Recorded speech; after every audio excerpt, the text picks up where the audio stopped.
घाटाचा रस्ता पार करत काशीबाई डोंगरवाटेनं गुरं राखत निघाली होती. गाव तसं 2 कोसावर. गावची वेस ओलांडली की घाट सुरू व्हायचा.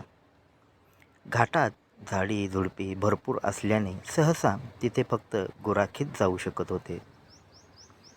काशीबाई आज सकाळीच गुरं घेऊन निघाली.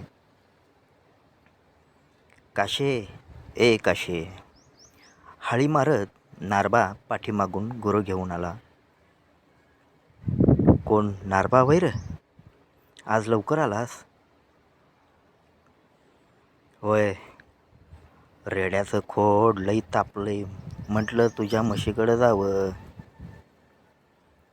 नारबा रेड्याच्या पाठीवर थाप मारत म्हणाला. होय काय नाऱ्या, मोडद्या, माझी म्हस काय गावची कोठेवाली वाटली काय तुला? काशीबाई कमरेवर हात ठेवत म्हणाले. अगं काशे, एवढं चिडतीस कशाला? जनावर आहे ते. आपण नाही समजणार तर कोण समजणार? वय, लय आला जनावरांचा पुळका घेणारा. इतक्यात नारबाच्या रेड्यानं काशीबाईच्या म्हशीवर ढेंग टाकली.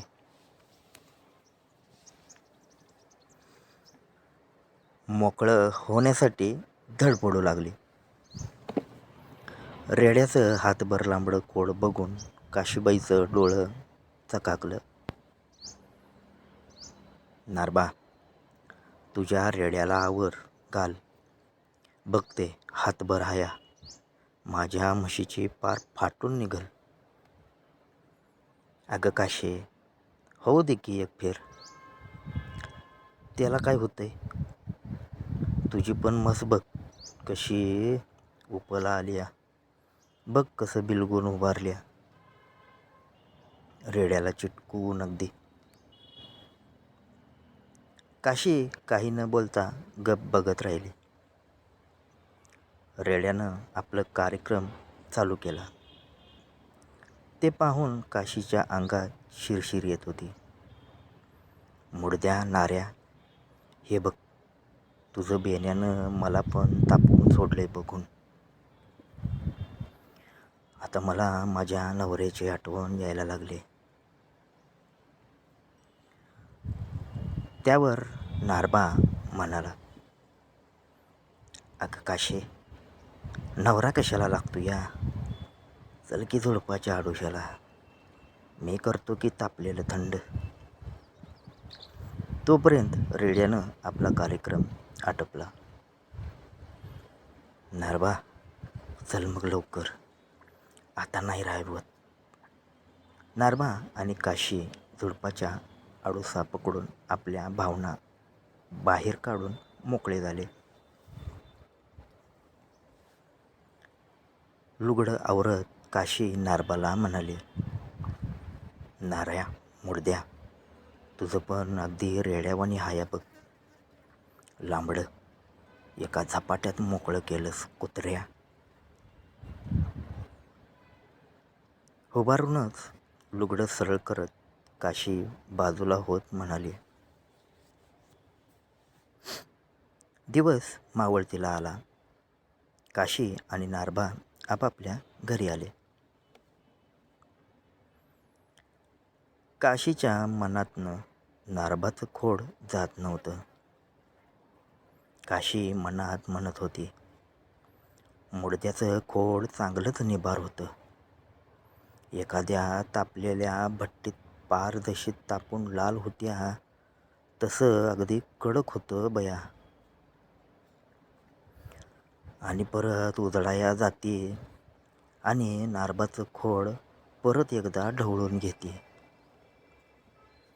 रात्र झाली तशी काशीला झोप येत नव्हती. कूस बदलत काशी नारबाच्या खोडाचाच विचार करत होती. नवऱ्यानं कधी कार्यक्रम केला हे तिला समजलं सुद्धा नव्हतं. सकाळ झाली तशी काशी पुन्हा म्हशी घेऊन घाटाच्या झुडपात निघाली. म्हशी चरायला सोडून काशी नारबाची वाट बघत उभी होती. आज पण काशी लई तापली होती. कधी एकदा नारबा येतोय असं झालं होतं. पण खूप वेळ झाला तरी नारबा काय येईना. काशी आता व्याकुळ झाली. म्हशी चरता चरता पाक लांब गेल्या. काही अंतरावर काशीला नारबाचं पोरगं म्हशी घेऊन येताना दिसलं. काशी त्याच्याजवळ जाऊन म्हणाले, "वय रे रावल्या, नारबा आला नाही म्हशी घेऊन?" त्यावर रावल्या म्हणाला, "नाही आला, त्यो गेलाय वावरात." "का ग काशी मावशी?" रावल्याकडं बघत काशी म्हणाले, "काय नाही, तू गेला नाहीस आज कॉलेजला?" "सुट्टी आहे आज." आत्ता मात्र काशीची निराशा झाली होती. रावल्याकडं नजर टाकत काशी मनात म्हणाले, नारबा नसला म्हणून काय झालं? त्याचं पोरगं हाय की, अगदी तरणा बांडगडी. पण आता रावल्याला कसं तयार करू?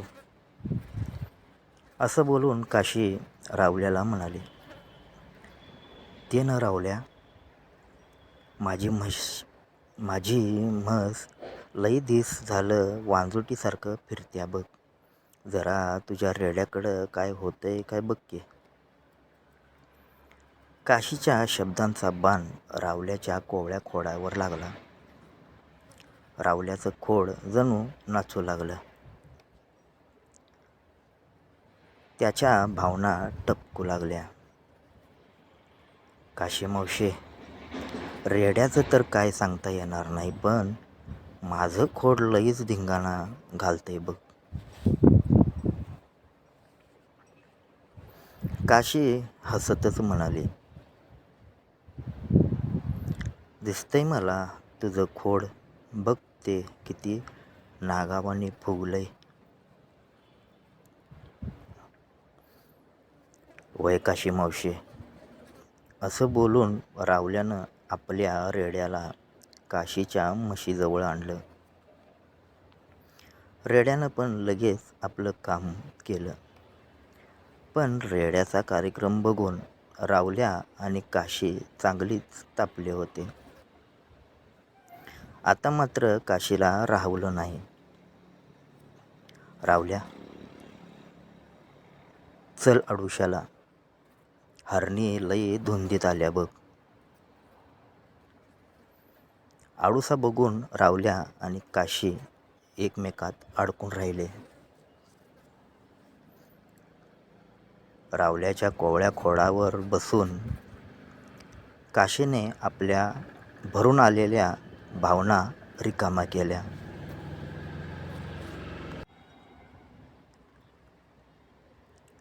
"रावल्या, तुझं खोड जरी कोवळं असलं तरी जोर लय निबार हाय बघ, अगदी तुझ्या बावाने."